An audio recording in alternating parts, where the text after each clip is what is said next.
Censorship का मसला इतना बड़ा है कि जो भी गवर्नमेंट आती है उसके मिजाज के एतबार से सहाफ़त करनी पड़ती है। अगर उसका मिजाज जो है वो आपकी सहाफ़त से अलाइन ना हो, तो फिर आपको बोलने की परमिशन नहीं मिलती। तो जिस दिन भी कोई इम्पोर्टेंट कोई इश्यू होता है जिसको आप उठाते हैं हक सच की आवाज़ के लिए, लोग आपकी तरफ देखते हैं तो अगले दिन या उसी दिन, उसी टाइम पे बोल को बंद कर दिया जाता है। तहरीक इंसाफ ने कभी ऐसा सोचा ही नहीं और ना ही हम समझते हैं इसका मुल्क को फायदा होगा। देखिए, फौज एक इदारा है, पाकिस्तान को इस इदारे की जरूरत है और एक मजबूत फौज पाकिस्तान की जरूरत है। वो जर्नलिस्ट जो खुददार है, जो एक आजाद जहन रखता है और अपनी राय का बरमला इजहार करता है, उनको चुभता है। तो फिर क्या करें उनको। सब्सक्राइब करें और बेल दबाएं ताकि कोई खबर रह न जाए।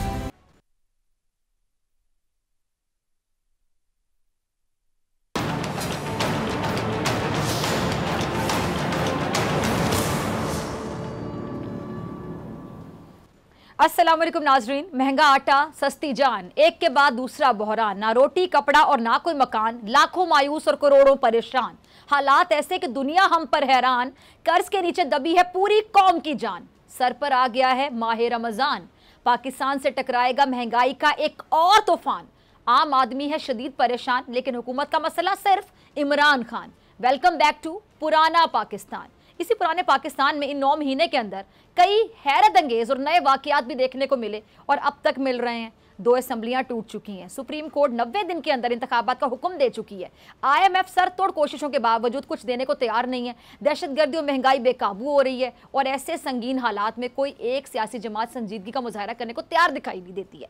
दावे सबके हैं, लेकिन सिर्फ दावे नजर आते हैं, क्योंकि हुकूमत हो या अपोजिशन, दोनों का जोर एक ही बात पर है। हुकूमत कहती है कि मुल्क के हालात इस काबिल नहीं है कि इलेक्शन हो, और अपोजिशन यानी तहरीक इंसाफ कहती है कि मुल्क के हालात फौरी इंतखाबात का तकाजा कर रहे हैं। जबकि आम आदमी जो है हुकूमत और अपोजिशन के बीच बाकायदा कहते हैं कि सैंडविच बना हुआ है। और इस आम आदमी का आखिर बनेगा क्या, इस पर बात करने के लिए मेरे साथ मौजूद मेहमान मौजूद हैं। खुद कुरैशी साहब किसी तारुफ के मोहताज नहीं, वाइस चेयरमैन पाकिस्तान तहरीक इंसाफ। बहुत शुक्रिया कुरैशी साहब ज्वाइन करने के लिए। कुरैशी साहब, हुकूमत कहती है इलेक्शन ज़रूरी नहीं है, पहले मुल्क की जो मैशत है उसको ठीक करना ज़रूरी है, जबकि आप लोग ये कहते हैं कि जो मुल्क की जो मैशत है वो ठीक ही इलेक्शन से होगी। बस लड़ाई में नुकसान तो आम आदमी का हो रहा है ना, इस आम आदमी के लिए ही सही। आप लोग हुकूमत की बात मान क्यों नहीं लेते हैं? एटलीस्ट मैशत के हवाले से एक पेज पर सब आ जाएं। देखिए, एक ज़माना था जब कहा जाता था कि एहतसाब ज़रूरी है, इंतखाबात बाद में। आज कह रहे हैं मईशत ज़रूरी है, इंतखाबात बाद में। देखिए, ये ऐसा होता नहीं है। हमने किसी कायदे कुलिये के मुताबिक चलना है। हमारे मुल्क में एक आइन है। आप आइन को एक तरफ रख के मुल्क का निज़ाम नहीं चला सकते। आइन में वाज़े लिखा है कि असेंबली तहलील होगी तो 90 दिन के अंदर इंतखाबात होने हैं। ये मेरी ख्वाहिश के मुताबिक मुल्क का निज़ाम नहीं चल सकता। मईशत तो पहले कौन सी अच्छी थी, मईशत पहले कौन सी सही थी, और इस मईशत को बिगाड़ा किसने? यहाँ पिछले 4 दहाइयों में हुकूमत किसने की? या पीपल्स पार्टी की रही या नून लीग की रही, यानी कि PDM की सरकार रही ना, या GIUI भी हिस्सा रही। तो PDM की जो बेशतर जमातें हैं वो हुकूमत का हिस्सा रही हैं पिछली 4 दहाइयों में, और आज मईशत की ज़बू हाली का रोना रो रहे हैं। ये बहाने हैं और ये इलेक्शन से फरार चाहते हैं, लेकिन आइन इनको इजाज़त ऐसी नहीं देता। ठीक है। अच्छा कुरैशी साहब, जो वज़ीर-ए-आज़म साहब हैं वो तहरीक इंसाफ पर आर्मी चीफ और पाक आर्मी के खिलाफ मुहिम चलाने का इल्ज़ाम लगा रहे हैं, क्या कहेंगे आप? गलत कह रहे हैं, बिल्कुल गलत बात है। तहरीक इंसाफ ने कभी ऐसा सोचा ही नहीं और ना ही हम समझते हैं कि इसका मुल्क को फ़ायदा होगा। देखिए, फ़ौज एक इदारा है, पाकिस्तान को इस इदारे की ज़रूरत है और एक मजबूत फ़ौज पाकिस्तान की ज़रूरत है, और जो उसका सिपह सलार है उसकी अपनी अहमियत है। कभी नहीं। ये देखिए, अपनी नाकामियाँ छुपाने के लिए ये नए महाज खोलना चाहते हैं, नाकाम होंगे। आज ये बताइए, यहाँ करोड़ों लोगों के पास फ़ोन्स हैं, हर आदमी खुद मुख्तार है और अपनी मर्ज़ी से वो वीडियोज़ भी डाल देता है और अपने बयान भी रिकॉर्ड करता है, ट्वीट्स भी करता है, क्या वो सब तहरीक इंसाफ के कंट्रोल में है? क्या वो हमारे कारकुनान है? नहीं, ये गलत बात कर रहे हैं। ये बिल्कुल मुल्क की मकबूल तरीन जमात का एक इदारे से महाजराई की कैफियत चाहते हैं, और उस कैफियत से वो समझते हैं उस कैफियत में उनकी बका है। दुरुस्त नहीं है। हमने कभी ऐसा ना सोचा है, ना हमारा इरादा है। ठीक है। अच्छा, ये कुरैशी साहब, परवेज़ इलाही साहब तहरीक इंसाफ के सदर हैं, लेकिन ना वो इमरान खान साहब के साथ ज़मान पार्क में नज़र आते हैं, ना उनके हक़ में किसी रैली में नज़र आते हैं। ज़ाहिरी बात है, बहुत से लोग तनकीद कर रहे हैं कि ओहदा उनके पास सदर का है तहरीक इंसाफ के, लेकिन कहीं नज़र नहीं आते हैं जहाँ नज़र आना होता है। नहीं, पिछले दिनों में तशरीफ़ लाए थे, ज़मान पाक तशरीफ़ लाए थे और खान साहब से मिले थे। ठीक है, यानी आपको लगता है जो तनकीद है ये बिल्कुल बेजा है, नाजायज़ तनकीद है जो उन पर की जा रही है? और हो सकता है लोगों की तवक्कुआत ज़्यादा हों, लेकिन मुलाकात तो हुई है। अच्छा कुरैशी साहब, एक और चीज़, आप परवेज़ इलाही साहब की तहरीक इंसाफ में शमूलियत पर मुतमईन नहीं है, बहुत से लोग ऐसा कहते हैं, तो मैंने सोचा कि आपकी मौजूदगी का फ़ायदा उठाते हुए आपसे सुन लेती हूँ कि आपकी क्या राय है, क्योंकि कहने वाले कहते हैं कि जी पहले आप वज़ीर आला पंजाब बनना चाहते थे तो इमरान खान साहब ने उस्मान बुज़दार साहब को लगा दिया, अब अगर तहरीक इंसाफ की हुकूमत आती है तो आपके सामने परवेज़ इलाही साहब खड़े होंगे, तो मैंने कहा आज इस गुत्थी को सुलझा लेते हैं आपकी मौजूदगी का फ़ायदा उठाते हुए। जी, पहली बात तो ये है कि परवेज़ इलाही साहब की खिदमात का हमने एतराफ़ किया। उन्होंने बहसीत वज़ीर आला जिस तरह हमज़ा की हुकूमत का मुकाबला किया, उसके हम मुतरिफ़ थे। परवेज़ इलाही साहब को स्पीकर किसने बनाया? हमने बनाया। हमारी अक्सरियत थी ऐवान में। परवेज़ इलाही को वज़ीर आला किसने बनाया? हमने बनाया। उनके 10 वोट थे, हमारे 176 थे। तो हमने सोच समझ के उनको इस ओहदे का अहल समझा और उनको ओहदा दिया, नंबर 1। नंबर 2, देखिए जब लोग फैक्ट्स पे बात नहीं करते ना, तो वो फिर शर्मिंदगी उठाते हैं कि उस्मान बुज़दार साहब को बना दिया और मुझे नहीं बनाया। भाई मैं तो असेंबली का मेंबर ही नहीं था, मैं तो पंजाब असेंबली का मेंबर ही नहीं था। मुझे इमरान खान साहब बनाते तो कैसे बनाते? ये जो फैक्ट्स हैं, कम से कम अपने फैक्ट्स तो दुरुस्त कर लीजिए। जी जी जी, यानी आपको लगता है कि जब तनकीद की कोई बात समझ नहीं आती तो फिर किसी भी बात पे बेजा तनकीद शुरू कर दी जाती है, तो इसका मकसद क्या होता है? आप सीनियर सियासतदान हैं, आपने सियासत में बाल सफ़ेद किए, आप इतना तजर्बा रखते हैं, तो ऐसी तनकीद का मकसद क्या होता है? और कुछ माजरत के साथ कहूँगी, कुछ अंदर के लोग भी तनकीद शुरू कर देते हैं, आप समझ रहे हैं ना? अर्ज़ ये है उलझाना, लोगों को उलझाना, जो असल मसाइल हैं उनसे तवज्जो हटाना। असल मसला है क्या? असल मसला ये है कि इस वक्त महंगाई का तूफ़ान है। असल मसला ये है कि आज भी आटे की दस्तयाबी ना होने की वजह से हलाकत हुई है, लाइनें लगी हुई हैं। मसला ये है कि आइन शिकनी हो रही है। मसला ये है कि बुनियादी हकूक़ पामाल हो रहे हैं। इन मसाइल से तवज्जो हटाने के लिए इस किस्म के शोशे छोड़े जाते हैं कि वो कबूल है, वो कबूल नहीं है, किसी का आना पसंद, किसी का जाना पसंद। ये बेमानी चीज़ें हैं। देखिए, हमें फोकस करना चाहिए, आज पाकिस्तान की ज़रूरत है। असल मसला ये है कि डार साहब का बयान क्या है, उस पर कोई बात नहीं करता। डार साहब ने इतनी ख़तरनाक बात की है on the floor of the house, senate पे खड़े होके, आपके असासों को उसने बिला वजह उसमें एक नया शोशा छोड़ दिया। इस पर बात नहीं हो रही। बात हो रही है कि परवेज़ इलाही साहब इमरान खान को मिले, नहीं मिले, ज़मान पाक गए, नहीं गए। ये बेमानी चीज़ें हैं। फोकस कीजिए उन चीज़ों पर जिनकी अवाम की ज़िंदगी से गहरा ताल्लुक़ है। अच्छा, एक अहम चीज़ जिस पे आपकी पार्टी भी आई एम श्योर कि बहुत फोकस किए हुए हैं, खान साहब भी बारह जब ये बात कहते हैं तो आपके जितने भी फॉलोअर्स हैं, जितने लोग मोहब्बत करते हैं खान साहब से, तो वो बड़े परेशान हो जाते हैं। और वो बात ये कुरैशी साहब के खान साहब बारहा ये दावा करते हैं कि जी उनको मारने का प्लान है, खुदा न खास्ता ऐसा हो सकता है। तो फिर एक सवाल जहन में आता है, तो फिर गिरफ्तारी देने में क्या मसला है? पुरसुकून तरीके से गिरफ्तारी दे दी जाए, ऐसा सवाल बहुत से लोग उठाते हैं। हो सकता नहीं है, हो सकता नहीं है, किया गया है। वज़ीराबाद क्या था? जी वज़ीराबाद क्या था? एक डायरेक्ट अटेम्प्ट तो थी ना, उनकी ज़िंदगी पर अटेम्प्ट थी, अल्लाह ने महफूज किया। लेकिन वज़ीराबाद का आप वज़ीराबाद को झुटला नहीं सकते। ये और बात है कि आप उसका रिकॉर्ड दफन कर दें, गायब कर दें, फाइलें गायब हो जाएं और उसकी प्रॉपर इन्वेस्टिगेशन ना हो, FIR ना कटे, वो और बात है। लेकिन ये एक सीरियस असैसिनेशन का एक अटेम्प्ट था और आज भी मौजूद है। आप कहते हैं गिरफ्तारी दे दें, आपको नहीं मालूम कि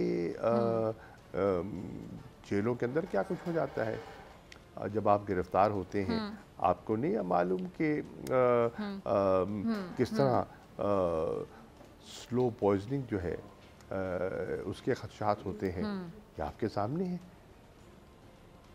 आपको नहीं मालूम कि कराची की तो फिर सड़कों कब तक पर इस मामले को मोहतरमा कुरैशी बेनज़ीर साहब? भुट्टो, मोहतरमा बेनज़ीर भुट्टो वज़ीर आज़म थी, मुल्क की वज़ीर आज़म थी। उनके सगे भाई को कराची की सड़क पर वो तड़प के मर गए। He bled to death।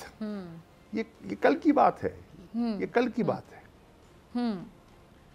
अच्छा कुरैशी साहब, फिर ये जो गिरफ्तारी है इसको कितनी देर तक रोका जा सकेगा? और आए दिन ये जो ज़मान पार्क में मतलब लोग चले जाते हैं अपने लीडर के तहफ़्फ़ुज़ के लिए, तो फिर पुलिस और आवाम आमने सामने आ जाते हैं, आपको नहीं लगता है कि बड़ा खतरनाक भी हो सकता है मामला? भाई गिरफ्तारी की कोई वजह भी हो ना। अगर गिरफ्तारी हो, अगर अदालत ने उनके ख़िलाफ़ कोई फ़ैसला दे दिया हो, गिरफ्तारी हो कि अगर उनको कोई ज़मानत ना हो, गिरफ्तारी की वजह होनी चाहिए ना। खुद जाके गिरफ्तारी दे दें। खुद जाके जब हमने गिरफ्तारी जेल भरो तहरीक का आगाज़ किया था तो हुकूमत के हाथ पांव फूल गए थे, तो खुद गिरफ्तारी बिला वजह हम क्यों दें? हाँ, खुदा ना खास्ता अगर कोई ऐसी बात होगी तो उसको फेस करेंगे, पर बिला वजह गिरफ्तारी क्यों दें खान साहब? जब उनके पास एक लीगल रिकॉर्स मौजूद है, उसको क्यों ना अवेल करें? ठीक है। अच्छा, गिरफ्तारी की बात हो रही है तो आजकल गिरफ्तारी किसी की भी अमल में आ जाती है कुरैशी साहब। अभी हमारे जो बोल न्यूज़ इस्लामाबाद के ब्यूरो चीफ हैं, आप इस्लामाबाद स्टूडियो में बैठे हुए हैं और ये अभी उनको दफ्तर से बाहर जाते हुए गिरफ्तार कर लिया गया है इसी ऑफिस से जहां बैठे हुए इस टाइम पे। क्या कहेंगे आप सदीक जान की गिरफ्तारी पर? मुझे अभी खबर मिली है, मैं सुनकर हैरान हुआ हूँ कि उनको गिरफ़्तार किया है और क्यों किया है, ये वजूहात का मुझे इल्म नहीं है। लेकिन हुकूमत मुसलसल मीडिया का वो हिस्सा जो उनके कंट्रोल में अभी तक नहीं आया, मिसाल के तौर पर बोल है, बोल एक आज़ादाना तरीके से रिपोर्ट कर रहा है, तस्वीर के दोनों रुख दिखाता है, तो चुभती है बात।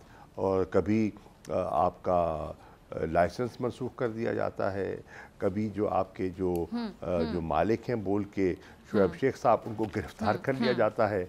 आज सदीक जान साहब को गिरफ्तार कर लिया गया। कभी कहा जाता है कि इमरान रियाज खान को हटा दिया जाए, तो ये हो रहा है। कभी आप देखते हैं कि ARY के साथ जो सलूक बरता वो आपके सामने है। वो चैनल जो इस वक्त हुकूमत की लाइन बिल्कुल हुकूमत के नीचे नहीं लगे हुए और ज़रा इंडिपेंडेंट हैं, उनको भाते नहीं हैं। और वो जर्नलिस्ट जो खुददार है, जो एक आज़ाद जहन रखता है और अपनी राय का बरमला इजहार करता है, उनको चुभता है। तो फिर क्या करें, उनको मुंह बंद करवाने की कोशिश करते हैं। ठीक है जी, ठीक है कुरैशी साहब, बहुत शुक्रिया। आपके वक्त की मुलाकात होगी इस ब्रेक के बाद।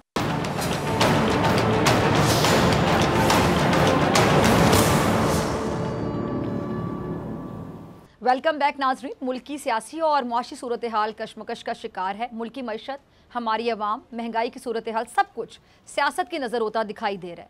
हुकूमत अपने सियासी मुखालिफिन को दीवार से लगाने में मसरूफ़ है। चेयरमैन PTI इमरान खान के लिए आने वाला वक्त कितना मुश्किल होगा और क्या पाकिस्तान की सलामती और मईशत की बहाली के लिए तमाम सियासी जमातें बाशमूल तहरीक इंसाफ कोई ऐसा फैसला कर सकती हैं जिससे ये बहरान ख़त्म हो सके? इलेक्शन कब होंगे और कौन किसका इत्तेहादी बनेगा, किसका इत्तेहाद टूटेगा?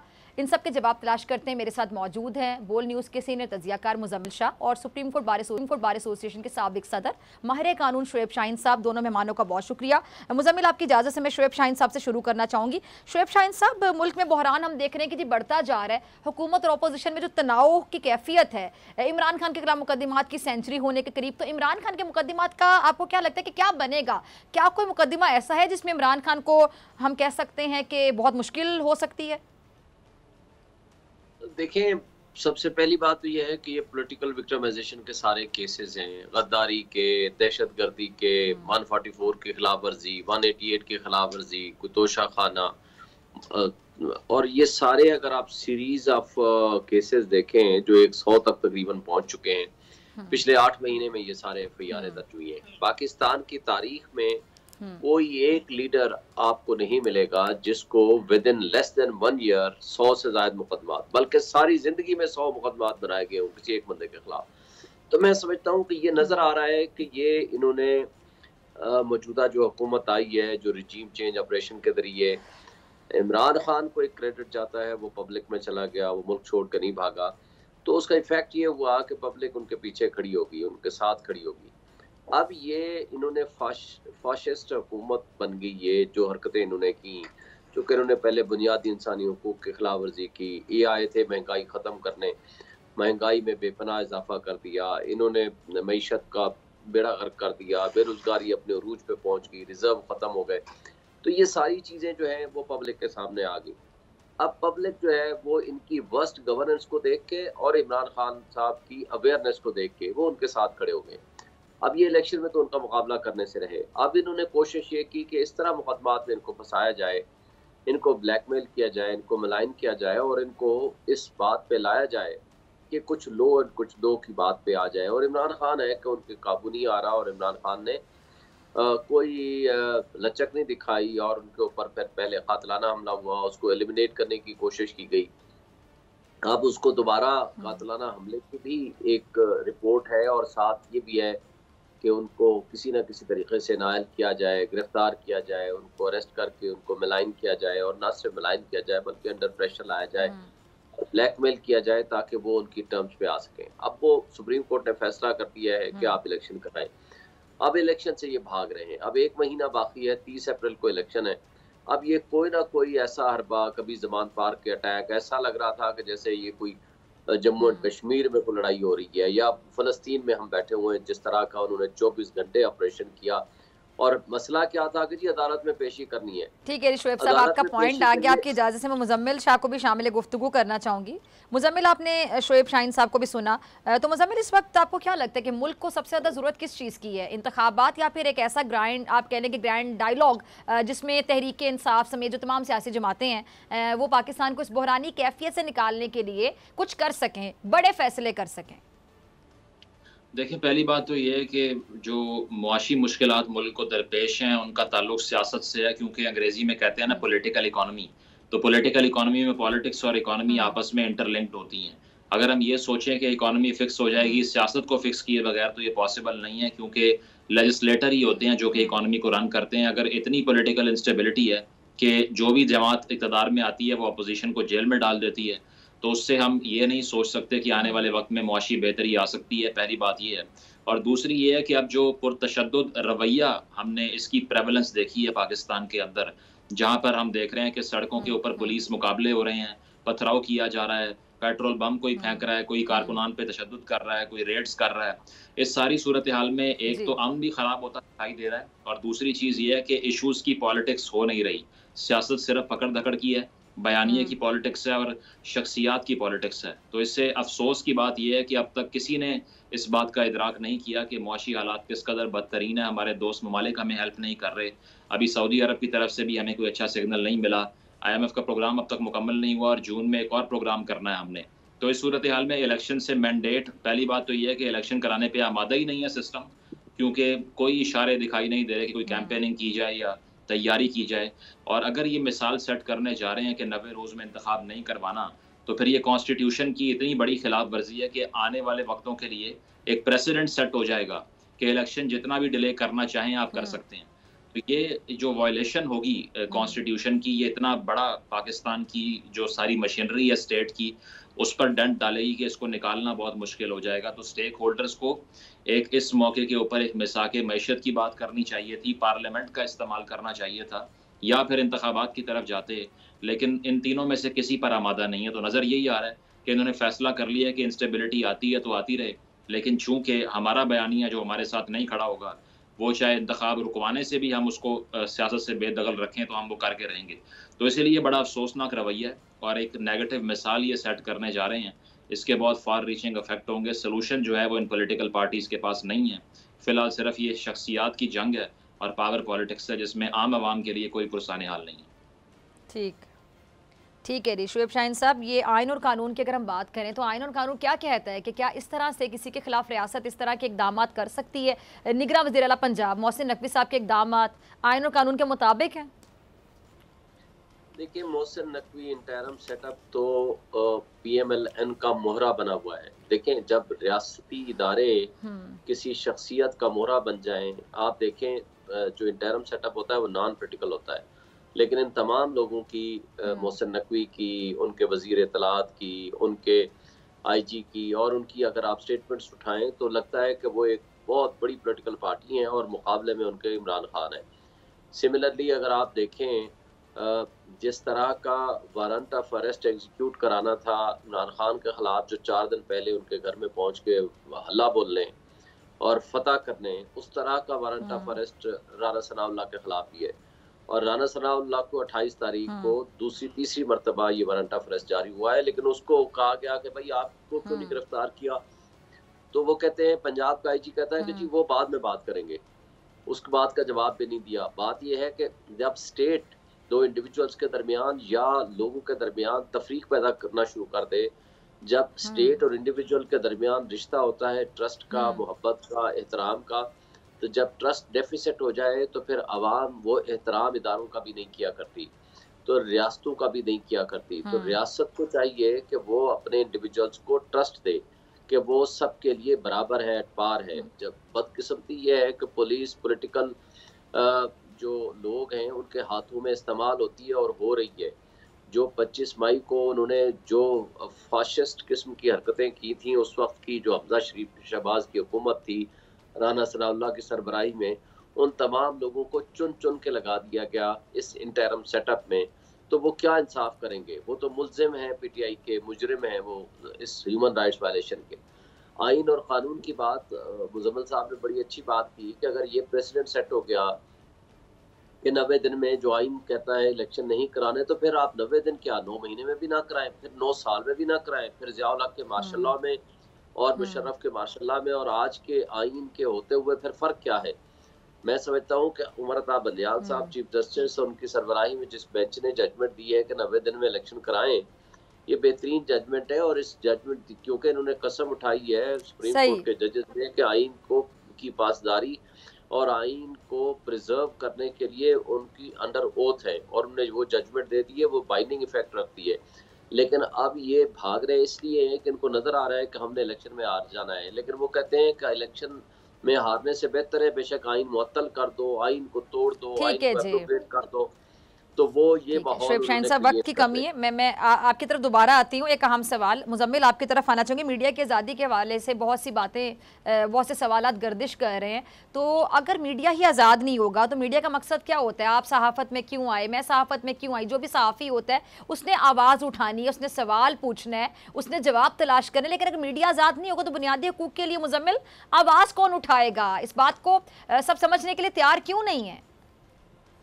बिल्कुल जी, सेंसरशिप जो है वो एक पाकिस्तान के अंदर तो नॉर्म बन चुका है, क्योंकि पाकिस्तान टॉप 10 कंट्रीज़ में आता है जहाँ पर में से एक कंट्रीज़ में आता है जहाँ पर जर्नलिस्ट जो हैं वो गैर महफूज हैं। और हम देखते हैं कि ना प्रोटेक्शन है उनके लिए, ना उनकी ज़िंदगी का तहफ़्फ़ुज़ है। और इसके अलावा सेंसरशिप का मसला इतना बड़ा है कि जो भी गवर्नमेंट आती है उसके मिजाज के एतबार से सहाफ़त करनी पड़ती है। अगर उसका मिजाज जो है वो आपकी सहाफ़त से अलाइन ना हो तो फिर आपको बोलने की परमिशन नहीं मिलती। तो हमारा अलमिया ही हमारी तरह की स्टेट्स का ये रहता है कि यहाँ पर वो शफाफियत नहीं होती, क्योंकि अगर शफाफियत आ जाए तो बहुत से लोगों की दुकान बंद हो जाती है। तो इसीलिए सेंसरशिप जो है मैं समझता हूँ कि किसी भी गवर्नमेंट के लिए बहुत ही बुरी रेपुटेशन बनाती है। और होता रहा है यहाँ पर इस तरह से कि सहाफ़ियों को गोलियाँ भी मारी जाती हैं, उन पर मुकदमात भी होते हैं। इसके अलावा जो पार्टियां होती हैं वो अपने मखसूस एजेंडे के तहत को विक्टिमाइज करती हैं। तो जहां पर भी जर्नलिज्म जो है वो कर्टेल होगा या उसकी आवाज़ को रोका जाएगा, वहां पर आप इंफॉर्मेशन आवाम तक पहुंचाने से रोक रहे हैं असल में। और आजकल का जो दौर है इसमें सेंसरशिप करना बेहतर है, क्योंकि अब PTV का दौर नहीं है। अब हर एक के हाथ में मोबाइल फ़ोन है, आप जिस इन्फॉर्मेशन को रोकेंगे वो किसी और ज़राए से मिल जाएगी। इसीलिए जिसको भी सेंसर करेंगे वो बिल्कुल पॉइंटलेस है, उससे कोई फ़ायदा नहीं होने वाला। ठीक है जी, आपकी तरफ आऊँगी शुएब शाहीन साहब। इसी टॉपिक पे बात करना मैं चाहूँगी। Islamabad high court bar association की जानिब से भी बोल के साथ इज़हार यकजहती जो है, तो जो कि खुशाइंद बात है, क्या जो मुखालिफ आवाज़ें हैं उनको दबाया जा सकता है, और ये जो दबाने की कोशिश की जा रही है, आपको लगता है कि सिलसिला बंद हो सकेगा? देखिए, परसों मैं बोल को देख रहा था, वो बंद हो गया, बंद कर दिया गया। तो जिस दिन भी कोई इम्पोर्टेंट कोई इशू होता है जिसको आप उठाते हैं हक सच की आवाज के लिए, लोग आपकी तरफ देखते हैं, तो अगले दिन या उसी दिन उसी टाइम पे बोल को बंद कर दिया जाता है। तो ये अफसोस की बात है, और ये पहली दफा नहीं हुआ। जब कोई इम्पोर्टेंट इंसिडेंट हुआ या इंसिडेंट आया या कोई इशू हुआ जिसको आपने लाइव कवरेज की या रिकॉर्डेड कवरेज की, तो उसको उसी दिन बंद कर दिया गया। और इस तरह आप अगर देखें, सहाफत जो है वो इतना इम्पोर्टेंट फैक्टर है, सेगमेंट है हमारी सोसाइटी का, जिसको fourth pillar of the state कहा गया है। और क्योंकि इसके बगैर, आज़ादी सहाफत के बगैर, आप ह्यूमन राइट्स की जो बुनियादी इंसानी हुकूक है लोगों को आप बता ही नहीं सकते। अगर जहाँ वायलेशन है वो आपने पॉइंट आउट करना है। ये कलम अमानत है लोगों की, अवाम की, पब्लिक की, क्योंकि इस अमानत के ज़रिए जब आप हक सच दिखाते हैं तो मैं समझता हूँ कि उस वक्त आपके लिए बहुत बड़ी मुश्किलात भी आते हैं। ज़ाहिर है, आपने माफिया को जब आपने एक्सपोज करना है तो उस वक्त सबसे ज़्यादा मुश्किलात आप फेस करते हैं। लेकिन अगर हम सेगमेंट, तमाम सोसाइटीज़ के जो सेगमेंट्स हैं, अगर आपका साथ ना दें या एक दूसरे के साथ कोऑर्डिनेशन नहीं करें, तो ज़ाहिर है वो आवाज़ बंद हो जाएगी या आवाज़ को दबाने की कोशिश होगी। लेकिन उसका नुकसान जो है वो, जैसे मुज़म्मिल साहब ने कहा, कि उसका नुकसान जो है वो उन लोगों की तरफ, उनको ज़्यादा होता है कि जिन्होंने उसको दबाने की कोशिश की। देखिए, परसों का मामला अगर आप नज़र रखें, तमाम इंटरनेशनल मीडिया ने उसको लाइव कवरेज दी, बोल को बंद कर दिया, और बाकी जो थी बस लूड़ी लंगड़ी किस्म की कोई बात बता रहे थे, और कोई कैमरा ने नोटिफिकेशन कर दिया, ना लाइव कवरेज होगी ना रिकॉर्डेड कवरेज होगी।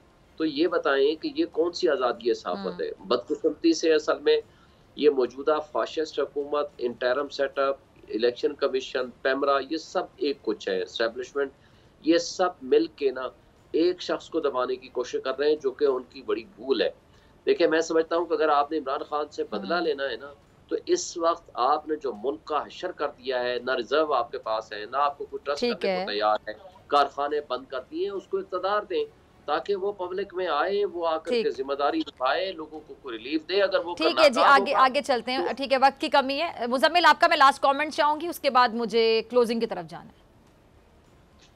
जी, इस पे देखें, यही है अनफॉर्चुनेटली जो बात हमने अभी सारी की है, इस पे एक बहुत बड़ा जो मैं समझता हूँ जो फुकदान है जिस अमर का, वो ये है कि सहाफ़ियों के अंदर भी इंटीग्रेशन होनी चाहिए। आप किसी लॉयर्स कम्युनिटी की बात कर लें, शुएब साहब भी जिसको रिप्रेजेंट करते हैं, या फिर आप डॉक्टर्स की बात कर लें, किसी और शोबे की बात कर लें, वहाँ एक यूनिटी दिखाई देती है।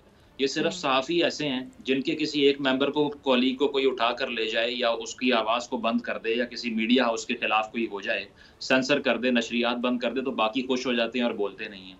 तो जब तक सहाफ़ियों में यूनिटी नहीं आएगी, ये सेंसरशिप चलती रहेगी, क्योंकि हर दौर के अंदर मनपसंद सहाफ़ी जो हैं वो उनकी जो हम देखते हैं कि उनको पर्क्स मिलने लगती हैं, और जो बयानी के खिलाफ होते हैं गवर्नमेंट के, उनको दीवार से लगा देते हैं। तो जब सहाफ़ी यूनिफाई होंगे, जब सहाफ़ियों की जो यूनियंस हैं वो मुतहर्रिक। शुएब शाहीन साहब, मुज़म्मिल शाह, आप दोनों का बहुत, इसी के साथ मुझे दीजिए इजाज़त। आपसे मुलाकात होगी इंशाल्लाह कल, सेम टाइम सेम चैनल। अगर ज़िंदगी ने वफ़ा की, दुआओं में याद रखिएगा, अपना बहुत ख्याल रखिएगा। अल्लाह निगहबान।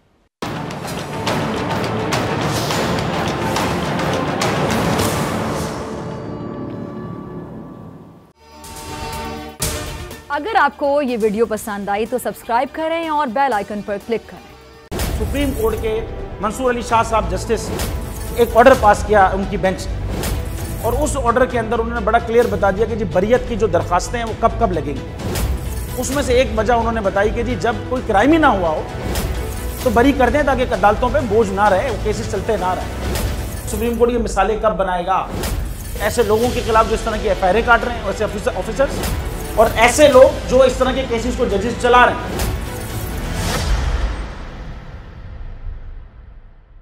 रहमत का महीना आ गया है।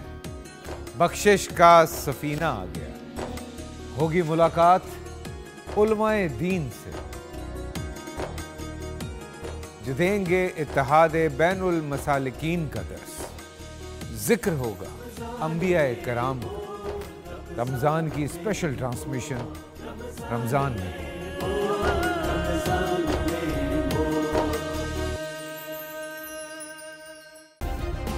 सब्सक्राइब करें और बेल दबाएं ताकि कोई खबर रह न जाए।